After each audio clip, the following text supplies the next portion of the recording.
Major funding for this program was made possible by the Heinz Endowments and by UPMC Hillman Cancer Center and UPMC McGee Women's Hospital, with additional funding by Xfinity and Comcast's Keystone Region, and the support of these generous funders. Thank you.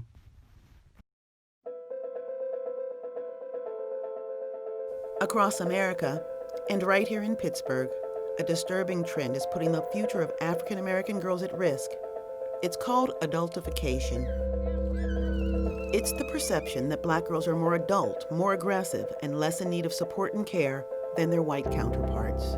I feel like in a way, adultification dehumanizes a child because it doesn't give you, it takes away the child part of you. What studies have shown is that Black girls are viewed as older, less innocent, more adult-like than their white peers. Are you happy? I am happy. I am excited. Blessing, let me ask you this. What's the number one thing that you feel like you are? Kind. I am kind, and that's beautiful. It's a perception that can take Black girls out of the classroom and plunge them into the juvenile justice system.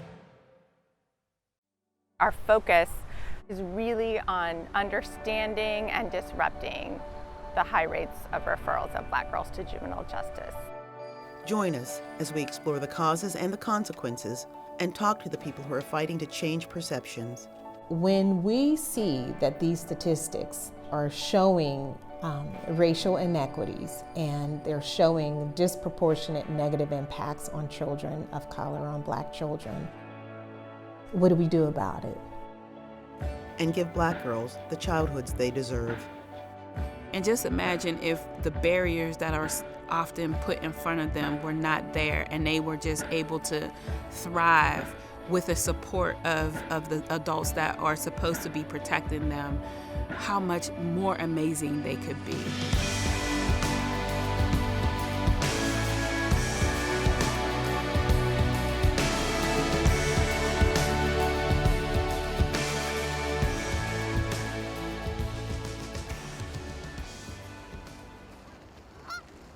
Our region is facing its share of challenges: the coronavirus, police violence, how you justify that? How you justify that? What side are you on, my people? What side are you on? calls for racial and social justice have all had an impact. Recently, a widely read report has shed a light on the shocking racial disparities in our city.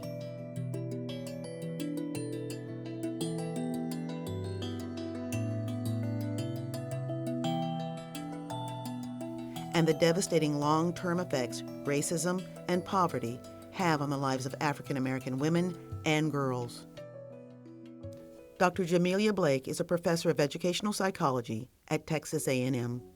So adultification bias is the perception of Black girls, and by extension Black children, as being more adult-like than their stated age.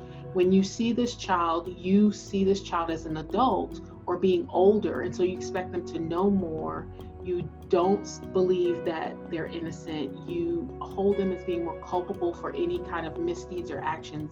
Yeah, so actually the whole concept of adultification bias came from what we were seeing in terms of disparate rates in school suspensions and juvenile justice contact for Black girls. What happens is when this adultification bias is activated is that when Black girls make a mistake in the classroom, or when they ask a question, or when they, raise an idea, or when, any type of movement, what happens is adultification bias allows those stereotypes of Black women to be mapped onto Black girls' behavior.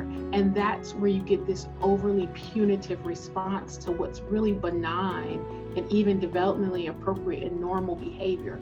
So when that happens, it results in Black girls being sent out the classroom.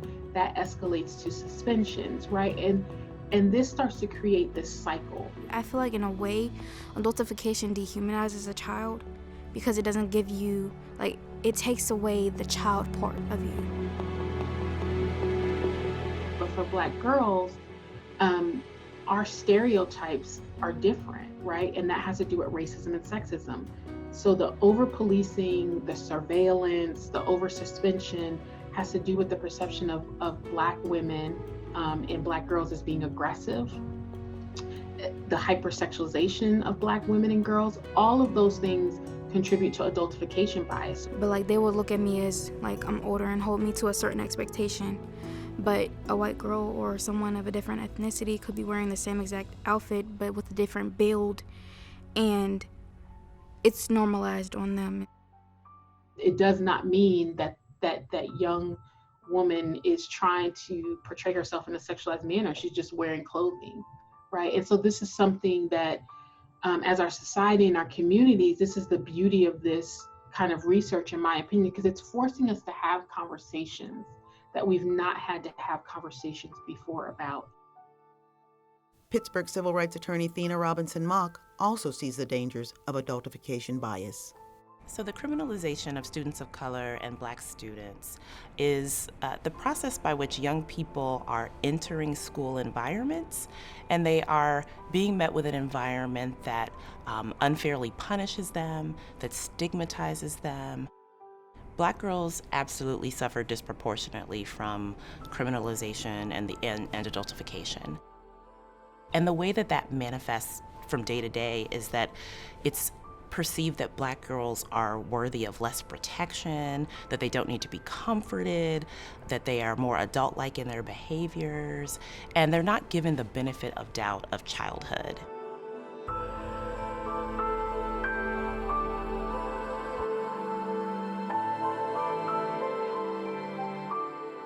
The idea of racism, I think it shouldn't be there because like we all came from, you can believe it or not, but we all came from the same place. We need more adults in the building who are trained to really see children for who they are and to help them navigate all of the complicated feelings of life.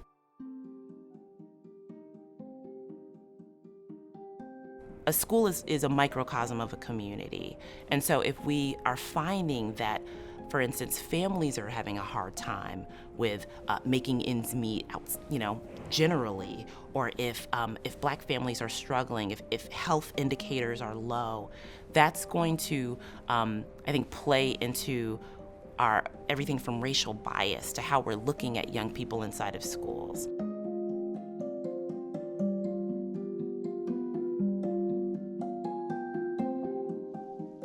Professor Sarah Goodkind of the University of Pittsburgh has written extensively on the inequities facing Black girls. The report looked at inequities affecting Black girls in Pittsburgh and Allegheny County. It came out in 2016. It was really instigated by a large group of people locally who had begun in a bunch of different settings to talk about some of the systemic barriers and challenges that Black girls in our region were facing. The report focused on 5 target areas: poverty, education, juvenile justice, violence and abuse, and child welfare. We focused on those areas because when we came together to discuss these systemic barriers, those were, I think, both the areas that the different people who had come together were working in, and also because part of what we were doing, as I was saying, was to really understand the connections across these different systems. I think poverty underlies a lot and is related to a lot of the other challenges, so that was kind of a place to start, especially as we saw that we had really high levels of poverty among Black girls and Black youth in our city and county. Part of what we were looking at through other systems is this knowledge that once young people get caught up in some of the different systems, it's often hard to get out. And a lot of the work that we're doing to look at these systemic barriers is to help us collectively think about how could we support Black girls, Black boys, Black families, everyone in our city and county sooner and in less kind of punitive ways. We talk a lot in social work, which is my field, about putting ourselves out of work, right? We really don't want young people entering these systems. I think the disproportionate rates of school discipline that Black girls experience affect them in many, many different ways. I think it starts even before Black girls experience school discipline, in terms of what we're seeing is that the same kinds of behaviors that white and Black youth might engage in school are responded to really differently. And I think that happens from a very young age, before we even call it officially school discipline, right? Just maybe how a teacher responds.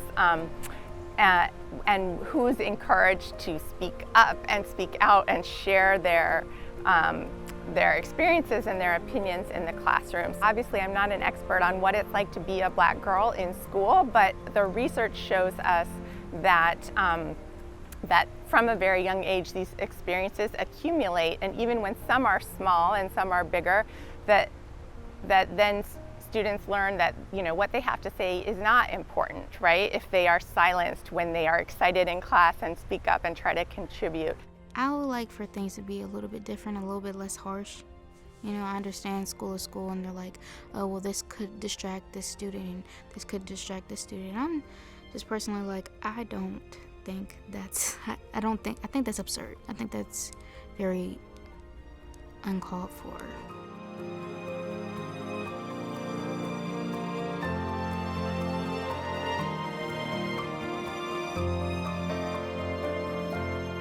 While Pittsburgh is known for its charming neighborhoods and friendly residents, it also leads locally and nationally in disproportionate treatment of Black girls in our schools.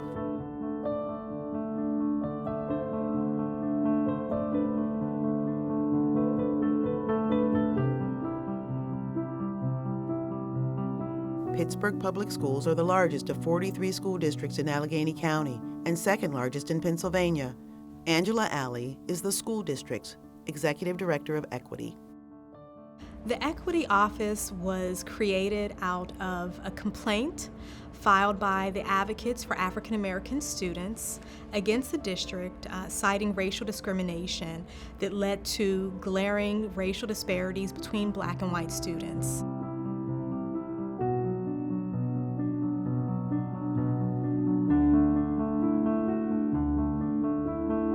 We have, for instance, the district's second equity plan. This is our most comprehensive equity plan, On Track to Equity, that was released in 2019. And it lays out several action steps the district is taking to be able to affect racial equity. I think the first step is always to recognize we have a problem, and we have a systemic problem. And so I think that's first and foremost, as I mentioned, really being able to identify the problem and not place the burden or perception of the problem on the young people. So we, as the adults and the researchers and practitioners, we must come together and we must examine our system, the system we help to build and help to perpetuate, that is producing these types of outcomes. And that takes us to step 2. The superintendent is going to be hearing from the board as to whether or not they will approve a third party, an independent third party contract to be able to look at our data and disaggregate the data and track incidents of calls made to the police from which buildings, from which schools, citations, arrests, so we can begin to really address this head on. Calls for re-examining policing policies are a big part of the juvenile justice conversation, with some districts completely revamping their approach. Black girls are often suspended and expelled at higher rates, particularly Black girls with disabilities. And when we talk about school-based arrests and the implication of police in schools, Black girls suffer from the presence of police in schools because their behavior is unfairly criminalized.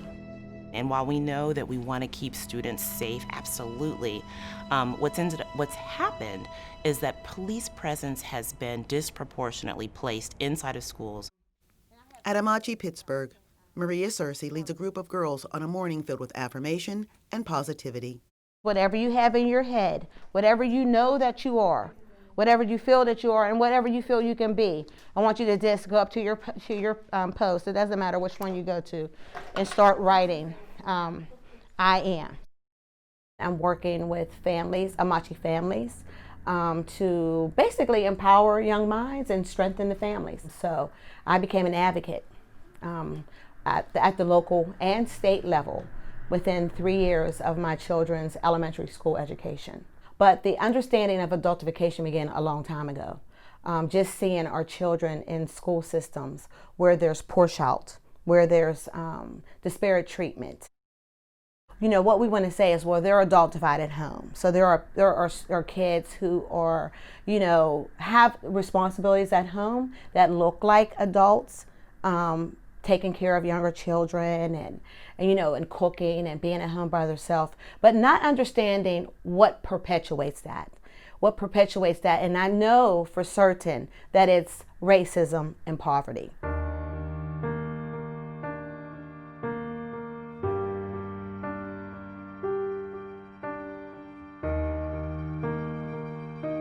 According to the Pittsburgh Inequality Report, Black women are more likely to do better in any other city than Pittsburgh.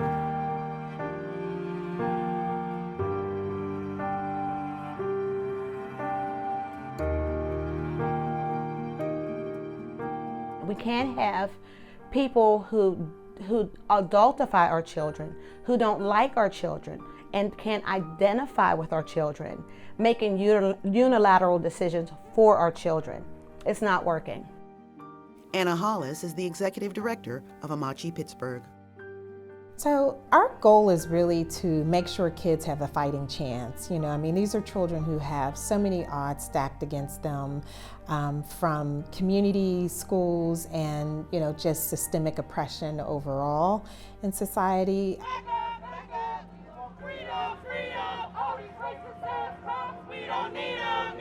I think what's happening in society at large is, you know, also happening in classrooms with kids. And, you know, that whole, you know, a lot of assumptions about who Black people are and just negative perceptions. And, you know, some people call it implicit bias. And sometimes it is implicit bias and sometimes it's just downright overt racism. I feel like they, at the first sight that they see me, you know, they might look down on me, like she's lazy or she doesn't want to do anything, or no, you know, you might not know what she's going to do. But I think what we need to do together is, beyond having the difficult conversations about, you know, these issues, is really finding solutions. And so when, you know, when the data is showing that there are racial disparities, the individuals who are creating those disparities need to be held accountable. And need to be supported and educated and provided the training and resources that they need to serve Black children and all children effectively.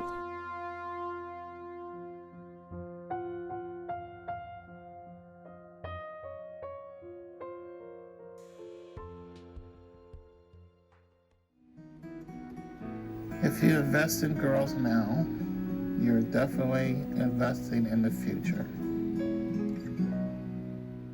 Gwen's Girls was founded in 2002 by Commander Gwen Elliott, one of the city's first African-American police commanders. The Northside nonprofit has helped thousands of girls by providing educational, emotional, and community-based support. Kathy Elliott is the CEO of Gwen's Girls and convener of the Black Girls Equity Alliance. The Black Girls Equity Alliance is a collaboration that was formed back in 2016 following our first Equity Summit, and that was following a report that came out around the inequities of Black girls here in Allegheny County. According to the report, these pathways play a significant role in Pittsburgh and Allegheny County. And we specifically looked at the rates of Black children being referred to the juvenile justice system. And the main pathways are from school. So literally we have data that supports the school to prison pipeline phenomenon. Specifically, we looked at charges that typically kind of have children being referred to that system.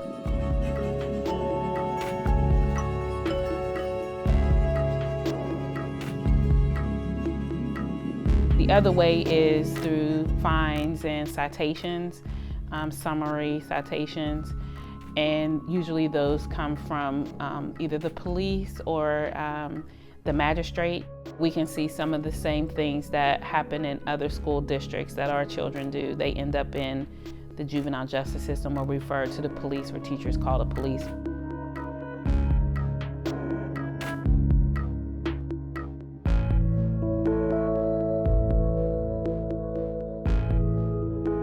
After removing all the different potential scenarios or reasons, for me, the only thing that we can come up with is systemic racism, because we have data that shows that there are white children that commit the same types of behaviors, because I don't want to call them crimes, because oftentimes it's behaviors that are not seen as acceptable. And the most frequently used charge was disorderly conduct.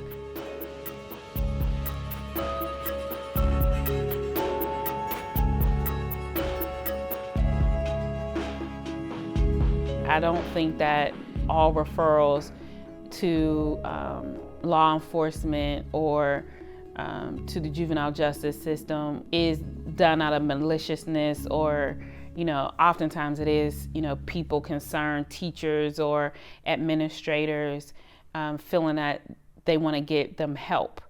And the systems themselves, say that we're not geared to give the help that's needed. And oftentimes it's mental health. Well, what teachers often don't know is going on with young people, and in this case we're talking about Black girls, is that there are so many different challenges happening in a young person's world and reality. There's people have different personalities. When you first meet somebody, they might seem mean, but maybe it's because they have a story and you don't know it. Working towards solutions, the Black Girls Equity Alliance held a virtual town hall meeting with leading systems representatives. It started something that I've not seen happen here in Allegheny County, of having all the different entities at the table at the same time. So we can't just say it's the education system, because it's not. We can't just say it's the juvenile justice system, because it's not. We can't even just say it's the child welfare system, because it's not. It's pieces of all those systems that have to work together and talk to one another and potentially come up with solutions, so that we're really truly addressing the issues and preventing kids from ending up in any of these systems in a negative way.